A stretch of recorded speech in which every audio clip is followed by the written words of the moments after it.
I think I could. I'm living my life like it's golden. Living my life like it's golden. Living my life like it's golden. Living my life like it's golden. Living my life like it's golden. Golden. Living my life like it's golden. Living my life like it's golden. Living my life like it's golden. Living my life like it's golden. Living my life like it's golden. Golden. Living my life like it's golden. Golden.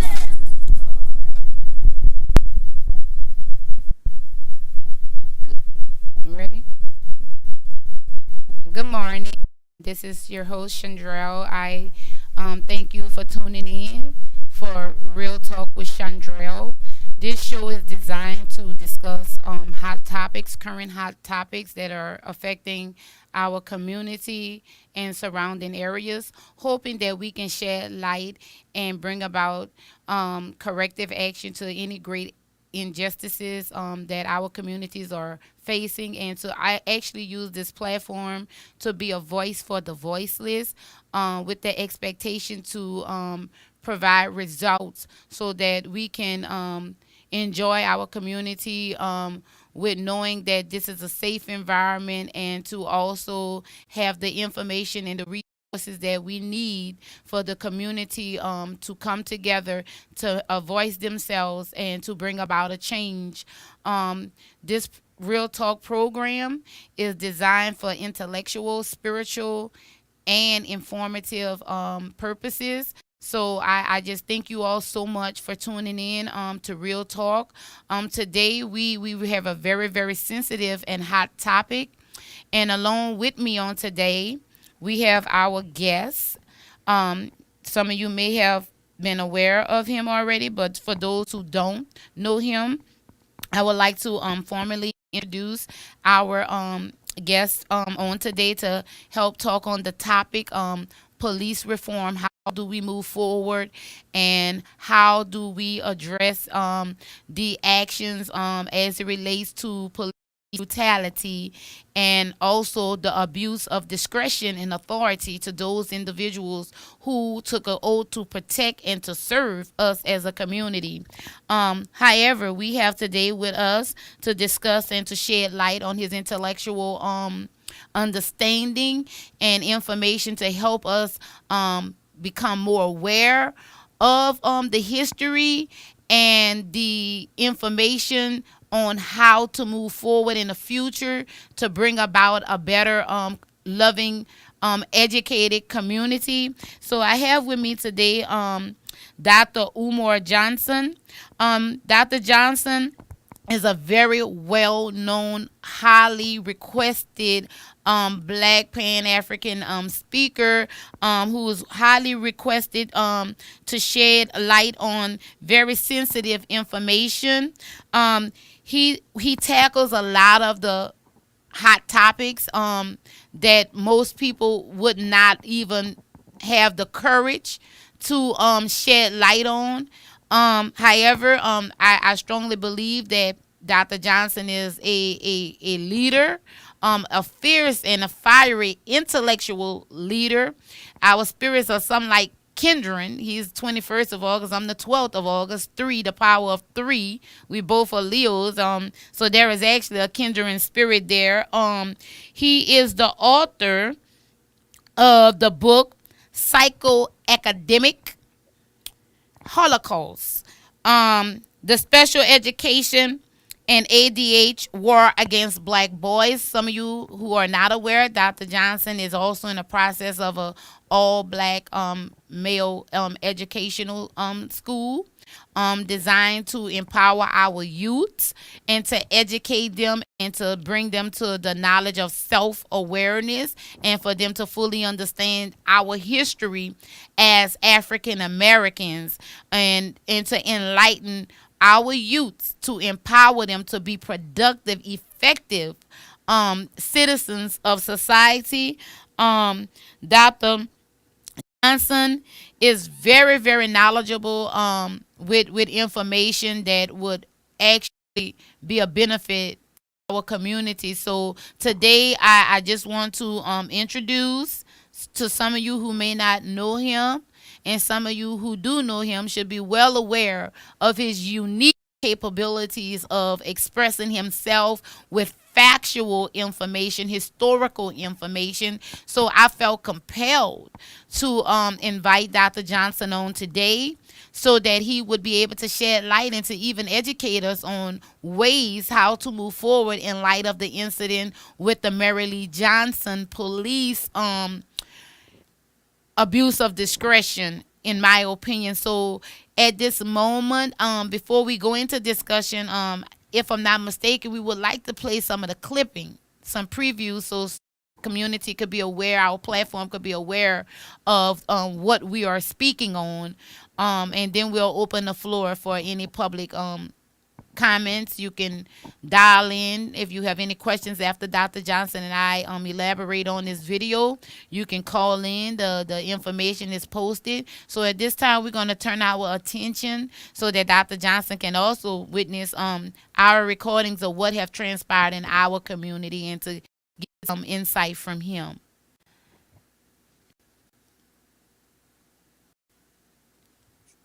I'm right here. They're trying to put the cuffs even tight and everything. These bitches dirty, bro. Wait, oh my God! Why you do, sir? Sir! Oh my God! Fucking hell! Oh my God! Sir! Stop! Stop! Why is he doing that? Why are you doing that? Hurry up! Hurry up! Stop! Stop! That's how we are! Nah, that's a woman! Nah, give me her phone, sir! Sir, stop! He really puts it out! You talk about okay?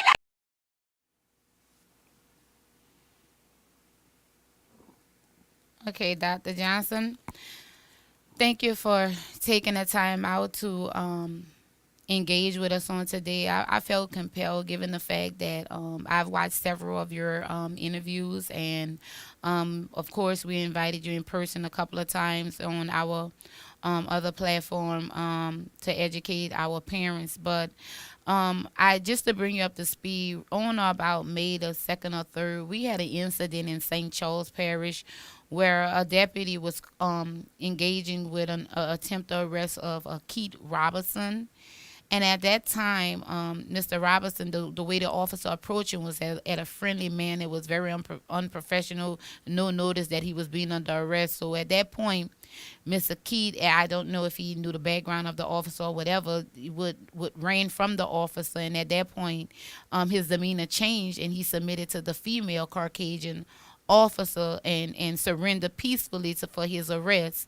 However, during the time of the arrest, the sister was recording the video, and at that point, she was interacting during the arrest procedure, making it known that her brother had just had a surgery and was recovering from a bodily injury.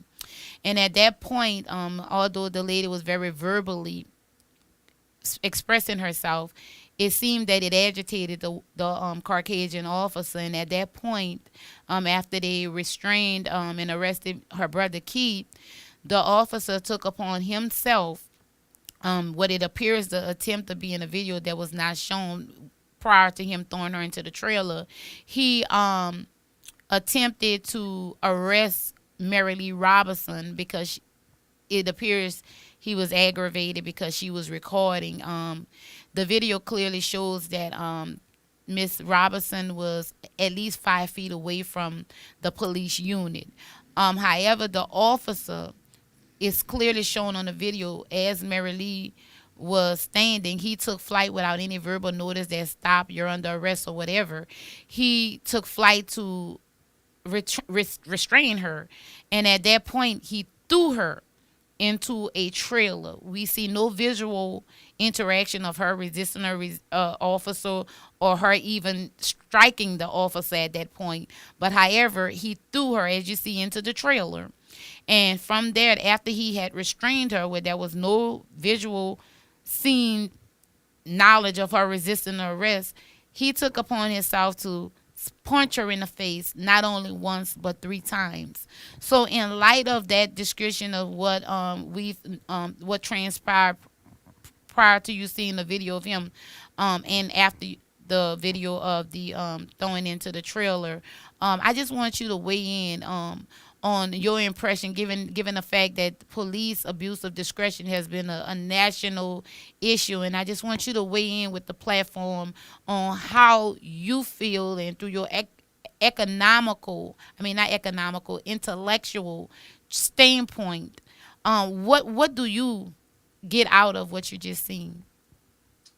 Um, I'm not surprised he did it. It was wrong. It was unacceptable. I am of the opinion that no man should ever put his hands on a woman. She was on the ground. He was already on top, larger than she is. She's already on the ground. There's nothing she can do to a man on the ground. And yet and still he proceeded to punch her in the face at least twice. He would have never done that if she was white. He did it because he knew he could get away with it. One of the things that we as Black people need to understand, and this is how we are complicit in the police terrorism that we suffer from in our communities. We need to understand that when things like this happen and we offer no resistance to them, they will not only continue, but they will get worse. Coming from a psychological perspective, all behavior is a function of consequences. Behavioral psychology is based on that rule that if you want to change behavior, you have to change the incentives and the consequences. So the question we have to ask ourselves as the Black community, what consequences have we given directly to the police themselves or to the people who actually appoint, elect, select, and hire the police? Meaning our Black elected officials, our Black civil rights organizations, our Black grassroots organizations, our Black churches. These are the people who protect and promote the police. But are there any consequences for them? For example, when I look at this situation that took place with the sister, one of the things that needs to be done, should have been done, but still time is there for it to be done. A letter needs to go out to every elected official, Black and white, who has that young lady as a constituent. The mayor, city council, state rep, U.S. rep, state senator, U.S. senator, and anyone else, asking them for their official position on that matter, and what, if anything, do they plan to do about it? That's important. We have midterm elections coming up in November. Some of those very politicians who have the power to hold the police accountable for what they did to our sister, they will be seeking re-election. And many of them will get reelected despite having done anything to bring justice to that situation. So we as a community are culpable in police terrorism in the Black community because we don't hold the stakeholders accountable who actually have some political influence to do something about these situations. So basically, accountability, and you mentioned something very, very, very, very important. You stated that given the fact that this is midterm, which I totally agree, this is the time for us to exercise our rights, flex our muscle, to send out letters to local officials. However, the sheriff of St. Charles Parish is standing with his officer, although there is conflicting statements within the video versus what the officer has stated. When dealing with a community, give you the background of St. Charles Parish, unlike St. John the Baptist Parish, St. Charles Parish is predominantly Caucasian white people, citizens. And this particular sheriff has been in office for almost 30, if not 30 years. And I'm just trying to understand. I tried to reason with it to see if it's the reason why he does not want to take administrative action with the officer, like you said, about the policies and procedures, about holding this officer accountable. You know, most of the time when it's under investigation, these officers are often let on release from duty with paid leave. And then in addition to paid leave, if they're released from the particular post parish, they're able to go right to the next parish or county, whatever. So with that being said, what's your thought on these officers being able to just commit just complete abuse of discretion in one parish and being able to just easily be placed in another parish? Because we as Black people have made it very convenient and very comfortable for them to do this. I want to quote something that Frederick Douglass said. And he said that, and I want to find the quote here. He said, the limits of tyrants are prescribed by the endurance of those whom they oppress. Let me say that again. The limits of tyrants are prescribed by the endurance of those whom they oppress. In the light of these ideas, Negroes will be hunted at the North and held and flogged at the South, so long as we submit to these devilish outrages and make no resistance, moral or physical. And so that quote, I think, sums this up, because what we also have to do is we have to make sure that we don't allow the white power structure or the media, which is an extension of the white power structure, to treat these incidents as individual, isolated cases of poor discretion on the part of the police officer. This is not an individual, isolated case of poor decision making on behalf of the police officer. This is a systemic problem where all of the police, whether it's Louisiana, whether it's New Orleans, whether it's Shreveport, whether it's Baton Rouge, Lafayette, it doesn't matter where, all across the country, they know that they have a cover of protection. And that cover of protection is known as qualified immunity. And qualified immunity is one of the main planks of the George Floyd police reform bill that has still yet to pass Congress, and for which the Congressional Black Caucus is making almost no noise to change.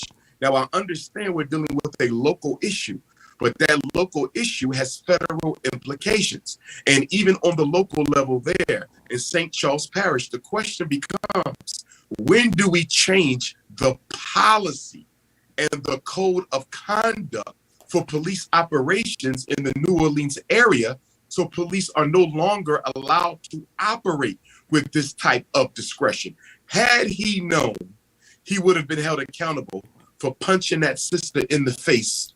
He would have never done it. He knows he can get away with it.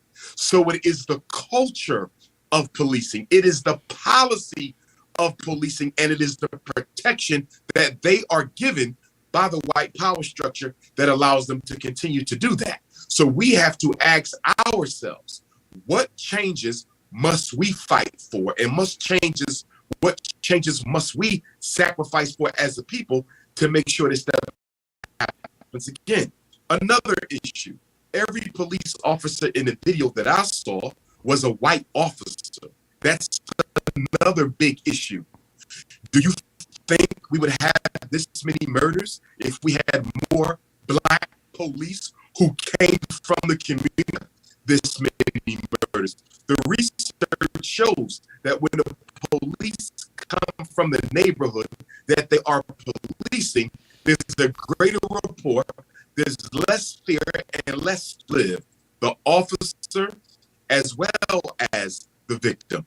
And so one of the things that we have not fought for enough that I think could easily be changed, although the police will fight us on it, Right. their policing.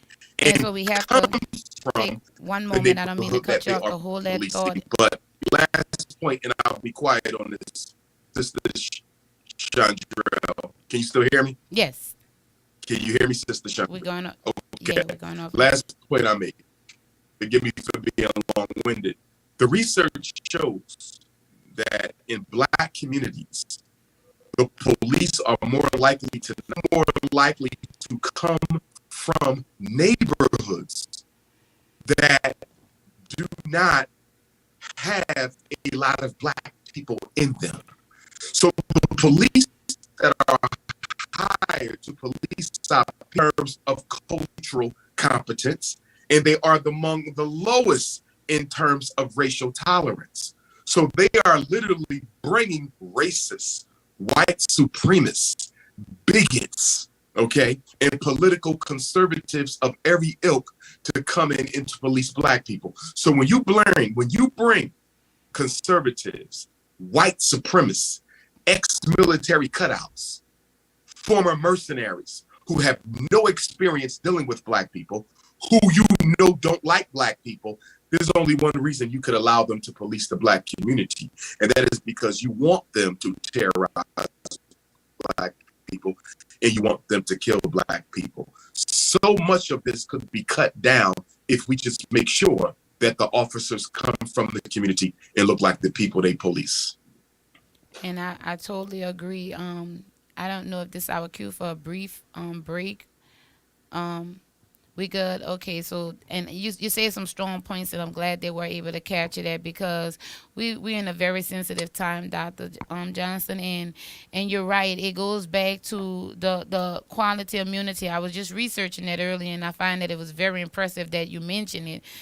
We need to shed light on that because the policies and code of procedures are really designed to protect the officer. I have went to the state capitol, and lawmakers have verbally expressed to me there is no reason to reinvent the wheel, that there are some committees that's already in place to reevaluate the current policies and procedures.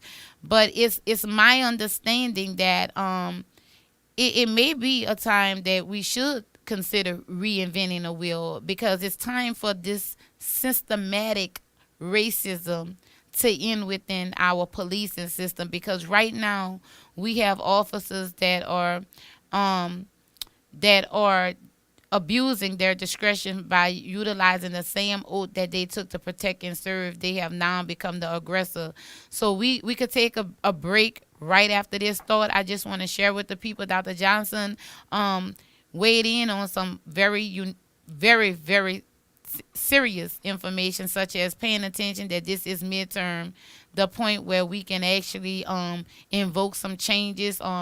We encourage organizers to get together in the community, to utilize this time to voice yourselves in your community to bring about changes, because you must understand the people that are in office were elected by the people and for the people, and they should be able to act within that manner, that to know that we the people elect them, and we elect them to be fair and to promote unity and justice and fairness without compromising. So we just have some whole interesting things to talk about as it relates to the Mary Lee Robinson incident and how we move forward through the guidance of Dr. Johnson, using his intellect, his wisdom to actually help us move forward and to motivate us within our community to invoke a change.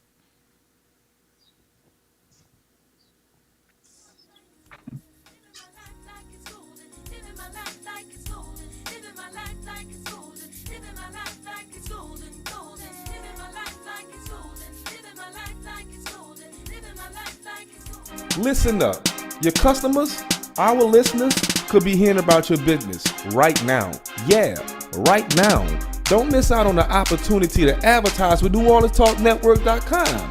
Call our business department today at 504-475-4793 to hear about our great rates. NewOrleansTalkNetwork.com.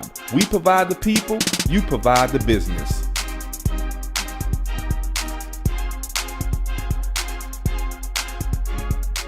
Bethesda House of Prayer. Bethesda is a church for non-traditional worshipers, a church designed for those who love God's Word. Would you like to attend a church where believers and non-believers can choose to worship together? A church where cultural differences does not get in the way of God's message. We invite you to be our special guest. Our services begin 9 a.m. on Sunday, located at 7601 West Bank Expressway, Suite B, Marrero, Louisiana. For more information, contact us at 504-348-0132. FAMU Live, new time, 12 p.m. each and every Thursday on the New Orleans Talk Network. Join me, that boy Fred. G Sports in the building. Coach Hurricane Hit. Yeah, I'm woke. elevate. Ball game. You dig? You dig.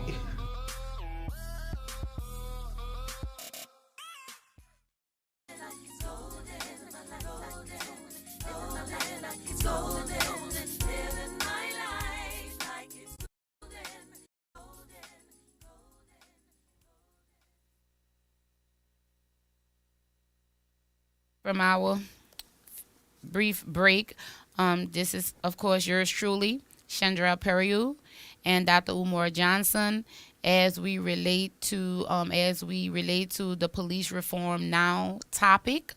Dr. Johnson, on break, I was just thinking about the manner of the point of how we can intelligently receive the explanation of the officer being led to no other alternative but to strike this young lady three times while being restrained. How do we approach a situation such as this within a race of people and a community and system of policing that is non-accepting of our voices and our concerns? And like you mentioned earlier, that had it been any other race, not alone just a woman, but a black woman, that incident would have never happened. And I truly agree with you with that thought. So with that being said, I'm just trying to process and understand, why is it that if a black woman or any woman, when we call law enforcement, when we're engaging in domestic dispute, the officers will come and arrest the man and the woman for domestic issues, but yet this husband and wife has an oath, just as the officers took the oath to protect and serve, but yet it's accepted within a system that an officer, at the hands of an officer who also took an oath to protect and serve, that he is being caught on camera physically abusing a young woman, and at the same time she's arrested for resisting arrest, assault on the officer, and all type of other charges, and yet this officer, who has been clearly seen hitting a black woman, had no recourse. How do we, and what is the psychological explanation of how can this be socially accepted? Well, first of all, we need to understand that what he did has been happening to black people in this country for 400 years. The police force actually evolved from the slave plantation supervisory system. And so police, by definition and by history, their original responsibility was to keep slaves in their place. And it is still their responsibility to keep American Africans in their place. That is their job.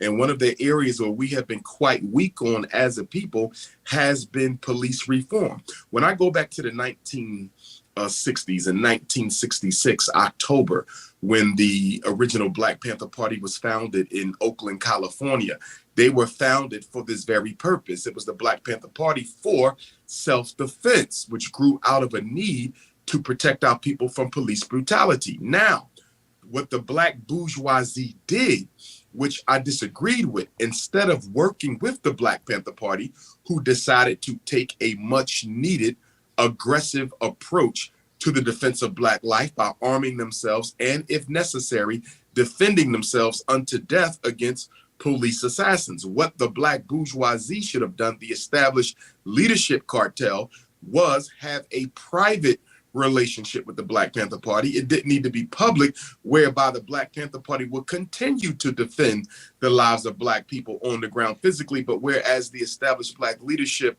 cartel could have fought for the necessary political changes to reduce incidents of police brutality, which would reduce also the need for the Black Panther Party to have to physically engage the police as often as they had to do so. I think there's definitely a meeting that can take place between the grassroots revolutionary brothers and sisters and the more timid mainstream Black leadership cartel and political group. But that doesn't tend to happen.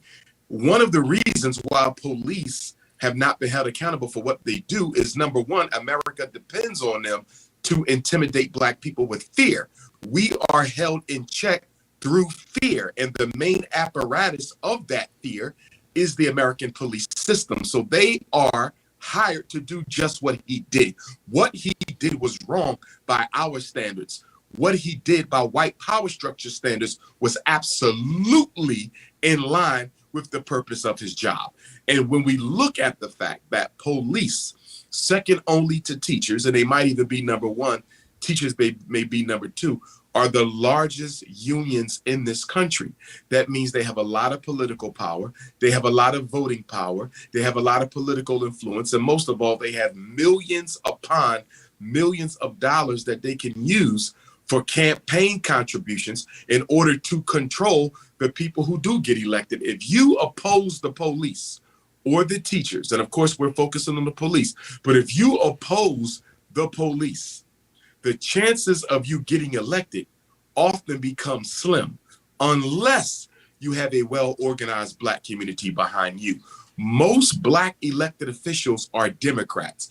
They are Democratic Party plantation slaves. Let me say that again. Most Black elected officials are Democratic Party plantation slaves. That means they don't set their own agenda. That means they don't come up with their own policy. That means they're funded by the white power structure of the Democratic Party. And as a result of that, they are not allowed to take a hard line against police terrorism. You can't name me a single Black elected official in this country that has taken a hard line against police terrorism. Not in New Orleans, not in Baton Rouge, not in Shreveport, not in Lafayette, nowhere in your state, nowhere in the country even, for that matter, can you find it. Why? Because they are funded by the Democrats, and the Democrats, like the Republicans, are a pro-police party. They do not, and they will not, take issue with police injustice against Black people until we take issue with the Democratic Party and until we use our political power and our economic strength to sanction them on election day.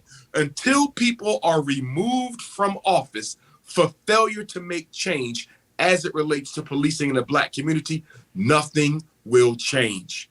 And this is ironic because Black people claim to value the vote so much. We're always talking about how much we need to vote.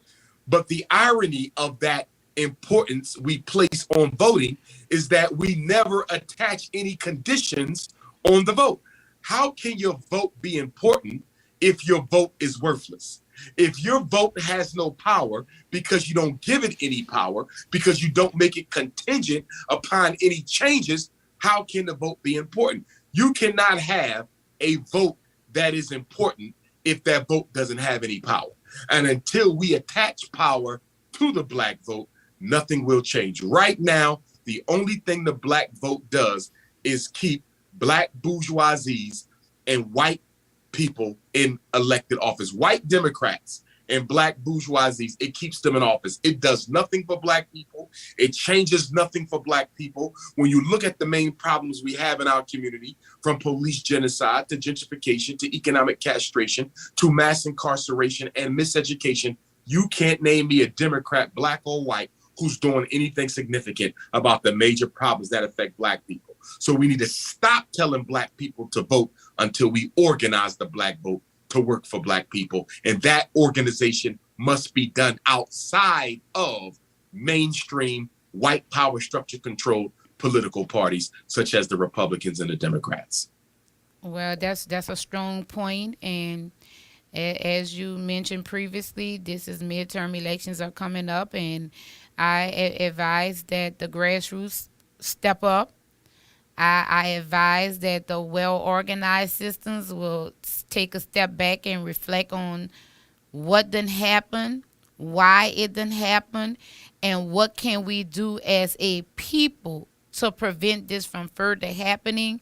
Dr. Johnson, I am just, with all these police issues, I mean, we just shedding light on Mary Lee Robinson's case because it's a black woman. I was very disturbed upon looking at the video because I've often become immune to seeing black men being unjustly beaten by police officers.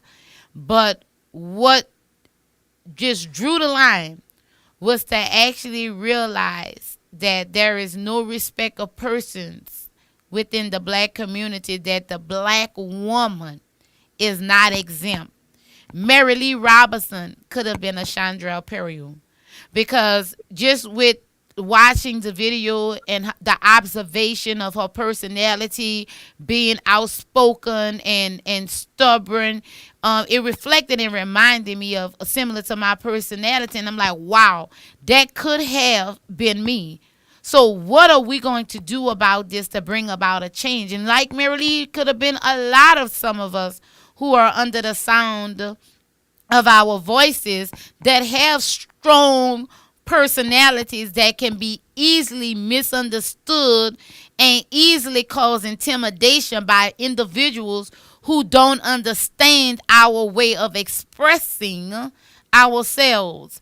So it's my understanding that there are some local ministers who are taking note of this circumstance, and that is my understanding that the National Association for the Advancement of Colored People are taking this matter further.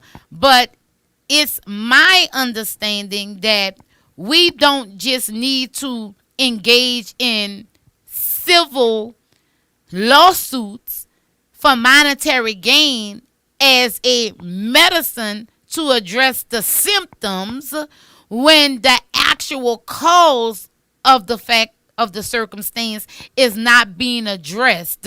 So with that being said, Dr. Johnson, I just need you to share light with us on how to not only just treat the symptom, as you mentioned, you gave some insight on how to address the root of the problem with organizing with but what would be your message to these grassroots to initiate once you put that fire in them to give them that motivation to go forward? But what would be some of the things, the information, the ideology that you would like to emphasize to these leaders as a focus point? Because we are aware without a vision, the people perish. So we can have as many people organized, but without an intellectual, historical ideal to move forward with a plan that can be an effective plan, we stagnated.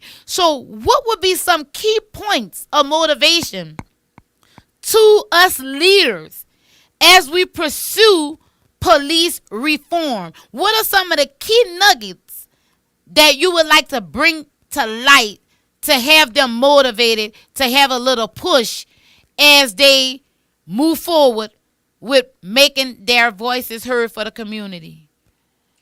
I would say this, that with regard to the leadership, we need to really sit down and review who the leaders are and whether or not the time has come for them to move on. You can't allow people to misrepresent you for decades upon decades. When you go throughout the Black community, you find men and women who have been in a position of leadership or influence for 2-3 generations, 2-3 decades. And the Black community has allowed them to stay there. That's why the people are always almost at as much fault as the perpetrators, because we know that these Black churches are not doing nothing and we still go. We know these Black politicians ain't doing nothing and we still vote them in. So we also have to take a long look in take a long look in the mirror and recognize that we are also at fault for the oppression that is being waged against us. You need revolutionary Black leadership. You need independent Black leadership. If you are employed by non-African people, you can't really be a frontline leader because your bread and butter comes from the people that you're fighting against. If you are a member of the Democratic Party or any white party, you can't be a leader because you take orders. Anybody who takes orders from anybody else can't lead Black people, especially when those orders are coming from people who have interests and agendas that are contrary to the best interests of the Black community. You cannot be a leader of Black people if you take orders from white people. That means job, that means fraternity, that means religious affiliation. If you take orders from white people, you cannot lead Black people. It is a contradiction. You must be economically independent. You must be politically independent. But the problem with that is Black people still have this mindset where we can benefit ourselves from the economic privileges of white America and still fight back against white America. You can't use the white dollar to build Black power. You never could and you never will. So I think one of the things that needs to happen is there needs to be a serious conversation in the Black community, a series of town hall meetings where the Black community decides as a block that we're not going to reelect the mayor if he don't do nothing about this. We're not going to reelect our city council persons who have jurisdiction over that area if they're not going to do something about this. And even if they don't have jurisdiction over that area, police terrorism is an issue that all Black people face. So every Black elected official in the state of Louisiana, and especially in your particular area, they should all be held accountable. What are you going to do? And we better see something being done before election day, not just talk, not just letters, not just media appearances. No, what pressure are you putting on the power structure to change the policing within this area? Mm-hmm. Black politicians aren't doing nothing. White politicians aren't doing nothing. And because most Black people are affiliated with a particular church, the church is affiliated with particular politicians. And so the church keep Black people docile so that the politicians can be reelected. Everybody participates in this sick cycle of Black oppression, and yet we the main ones running out there talking about we need to vote. Vote for what? If we don't attach the vote to conditions that we demand in our community to be met, then it should be no voting. A non-vote is just as effective as a vote if that non-vote is going to make the power structure wake up and pay attention to Black people. Right now, our vote, although it is important and people need it to win, it is taken for granted because nobody delivers Black people anything for their votes because we never asked for anything. We literally don't ask. We voted for Joe Biden. We didn't ask for nothing, you got nothing. You voted for Barack Obama. You didn't ask for nothing, you got nothing. You voted for Bill Clinton. You didn't ask for nothing, you got nothing. That's how it is on a presidential level. It's on the governor's level. It's on the local level. We vote for people just because they're Black, and we vote for people just because they're Democrat. And both of those behaviors are an exercise in insanity. And this is our last break, Dr. Umar. And we'll come back and we'll accept some phone calls. Some people may have some questions for you to answer. At this time, we encourage them to dial in, but I want you to hold that thought because you said something very powerful as independent revolution and economic political independence. We need to elaborate on that more, but we're going to take a brief. This is our final break, and we're going to answer some calls, and you can wrap it up with shedding light on that because there's some very valuable information and points you just brought to our attention.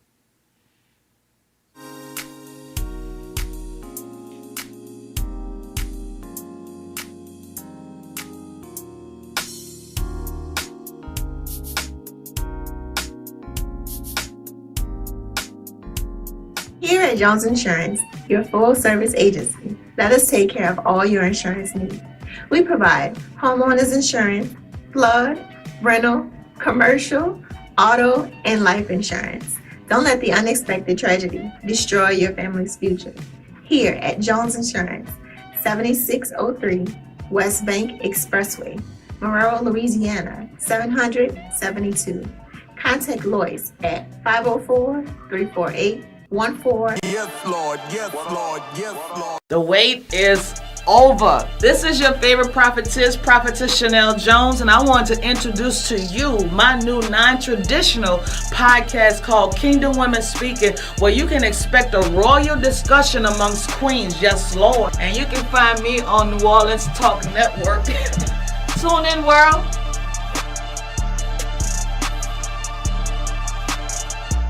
The New Orleans Talk Network, now on your mobile device, on your computer, in your ear, and interactive. It's new, it's innovative, and it's on your mobile device. Android, iPhone, iPad, and on your computer. Take us wherever you go. Because we're interactive. 504-341-TALK. That's 504-341-8255.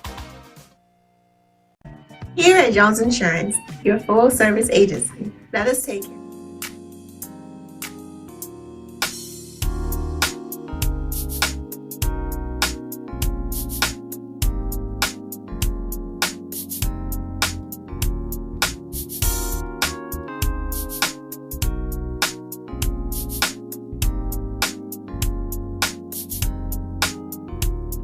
I'm living my life like it's golden, living my life like it's golden, living my life like it's golden, living my life like it's golden. Hi, we back from a brief break. This is Shondrell Perrilloux, and here along with me, our special guest, Dr. Umar Johnson, as we discuss police reform now. How do we put an end to police brutality? Dr. Johnson just gave some nuggets that were just hit home. He was talking about becoming independent and being revolutionary individuals, because we all know that unless we become independent in mind, the people, the power that be with their hidden agendas will always utilize us as their vessels to accomplish their own special hidden agendas. I just want to encourage anyone that's out there that have any comments or questions for Dr. Johnson and I. At this time, I just ask that you would dial in. We will answer your questions to the best of our understanding and knowing. Dr. Johnson, it's very, very, very impressive that you brought the point to our attention about the independency of our dollar. Because it's a well-known fact in the African-American community. Give us some beer, some barbecue, and you done just sold your soul and your vote just because you got that one opportunity to be amongst someone that you consider as a public figure or a celebrity, and you done just sold out.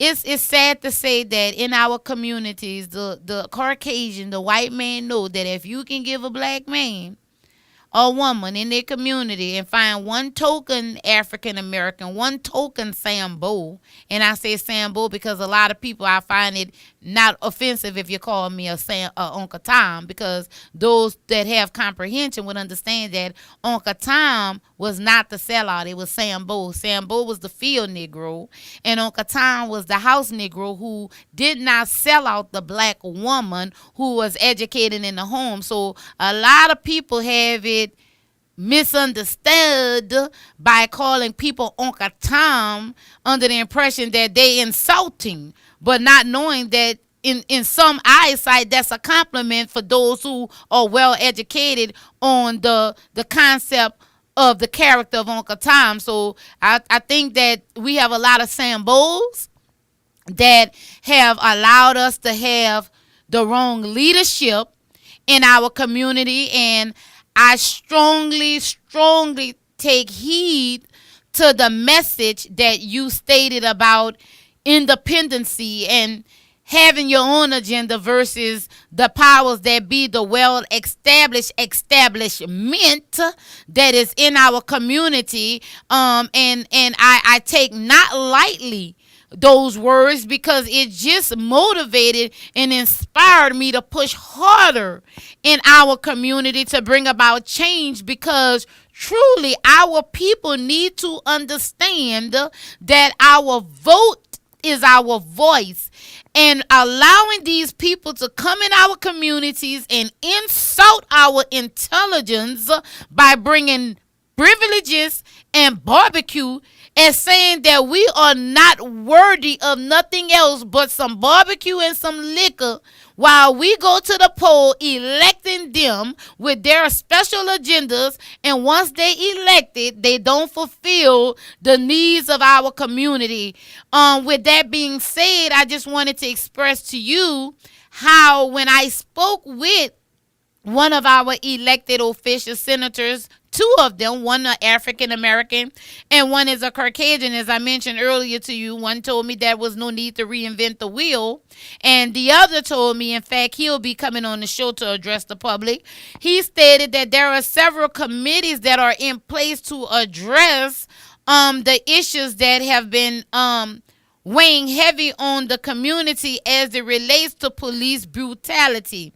Now, Dr. Johnson, I am just so heartbroken to have learned that this police officer, who the world has witnessed, has abused his discretion by hitting a woman. Not only a woman, but a black woman, and has not been held accountable. And the only explanation that the sheriff department has to tell us is that it is under review, and that they have the audacity to bring up this young lady's past. I find it problematic and disturbing how they try to take the focus off of the current issue and bring about focus on her past issue. Now, we have Tarek on the line. And Tarek, we just want you to address this platform and to express yourself, and to the best of our capabilities, we'll, elaborate on what it is you have to express. You're listening to Church Without. I'm sorry? Tarek? Are you there? Yes, I am. Okay. We would just like you to weigh in. Yeah, are you able to hear me? Yes, we can hear you, Tarek. Hey, I was just calling to talk about the economic. I listened to the conversation about our votes. Listened to the conversation about what happened to the beautiful queen out there in St. Bernard Parish, and the qualified immunity being the policy, being the reason that the officer may not see any consequences to this right here. I want to kind of just real quick before we got a chance to end the show, speak on the economics of our community real quick, and how can people utilize our churches and stuff like that. So, Dr. Umar, how you doing, brother? Peace, brother. Hey, man, thank you for taking out the time to speak with us. I just wanted to run a real quick idea past you right quick and see what you thought about it, because I'm listening to y'all speak, brother, and I understand that we got a lot of systemic issues in our community. And the church being the faith-based, we got churches like Stowe's all in our community, all throughout communities throughout America. So on a national scale, I'm asking you if you think this work. If churches started banking at one bank together to build like a bunch of money to redistribute back into the communities, and getting some of these ministers on the same page to bank at the same church so that their congregations and stuff can, get opportunities at this particular bank. And if you think that idea would work, what bank would you think work with? And how many churches do you think it'll be able to take? Just a rough ballpark round figure to actually pull something together like that nationally. And I hang up and listen to your answer. Thank you for your time, brother. No problem. Firstly, I think it's a good idea, but I would say they don't need to put their money all in one bank. Let me take this back. They don't need to put their money in a pre-existing bank. They need to start their own bank. Any church that's taking in at least $250,000 a year should at least have a credit union.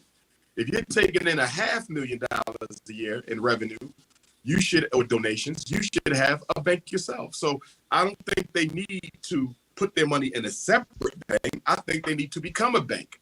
Every church with the type of money that the black church gets, they should have their own credit union or bank. I do like the idea of them coming under the same umbrella and starting a single bank. But you're going to have issues there because we know black preachers, okay, are like gangster rappers from the perspective of they compete with each other for money, for memberships, and for popularity.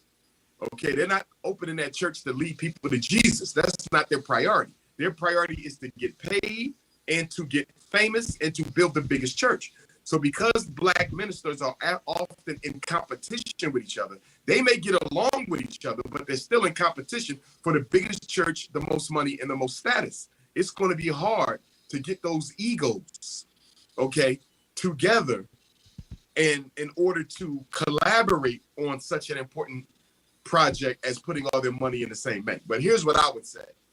Although that's a great idea, even if they would just open up their own credit union or bank for each church, that would still be a start. I don't have a problem with each church organizing its own membership and organizing its own community along financial lines, okay? But they don't all have to be together. The biggest issue is opening up your own credit union, your own bank, so that you can economically empower our people with lines of credit. The issue is access to capital. The lack of access to capital is what keeps generation of black people trapped in the ghetto. Okay, Dr. Johnson, that was a very, very, very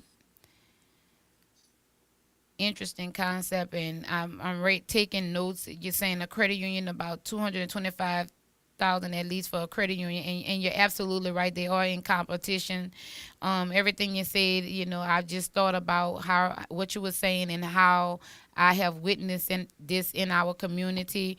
I would like to also thank you for taking the time out to share with Real Talk with Shondrell. Hopefully this won't be the last time you weigh in on some hot topics. I know you're a very busy person, but before we close, I would just like to also have you to give our listeners information on what it is you're doing and how they can participate in the things that you're doing. Yes, indeed. First of all, I want to invite all my brothers and sisters from the Louisiana area to come to the Frederick Douglass Marcus Garvey Academy on Saturday, September the 10th. Saturday, September the 10th will be our second annual FDMG Festival. It's an outside festival right on the school grounds. There will be a stage, performers, music, drumming, vendors, gifts, giveaways, games for children where the children can win prizes, very nice prizes like hoverboards and iPads. So that's on Saturday, September the 10th from 10 a.m. to 8 p.m. You can register for free. There is no cost.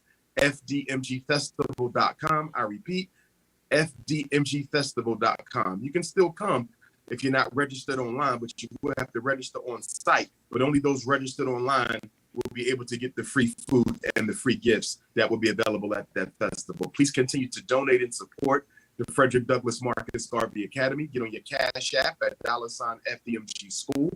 I repeat, the Cash App, $FDMG School, or get on your PayPal at paypal.me/FDMG Academy. That's paypal.me/FDMG Academy. If you like to mail in a check, the money, or the donation, you can go to my website, drumarjohnson.com.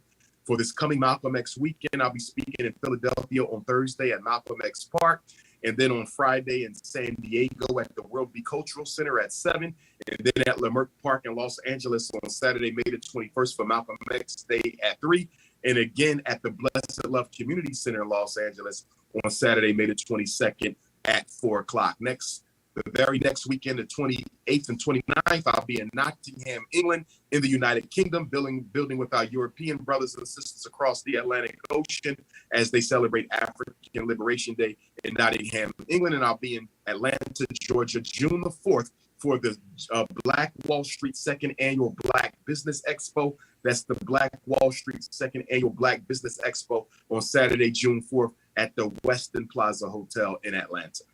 Wow, you got a busy schedule. And those of you all listening, I thank you all for tuning in to take the time to engage with Dr. Johnson and I. And those that are on this broadcast, I just ask that y'all will tune in every Monday from 11. Normally I would be a guest, but now I am hosting Real Talk with Shondrell in collaboration with New Orleans Talk. This broadcast builders can be reached at 504 232-0966. For any donations, if you want to allow Real Talk to proceed, we encourage you to contact us at the station, New Orleans Talk, and put in memo donation to support the broadcast of Real Talk. All monies will be given to the purposes of Real Talk only. The money will not be in my possession. I just encourage that you all will sponsor directly through New Orleans Talk in memo Real Talk with Shondrell to keep us moving forward. Also, we would like to thank Campbell's Custom Construction for also being a sponsor of this broadcast. They can be reached at 504-875-5001. That's Campbell Custom Construction. Thank you, Equality Touch and Campbell Custom Construction, for your sponsorship of Real Talk with Shondrell. And Dr. Johnson, I thank you for taking the time out, and hopefully this won't be your last time.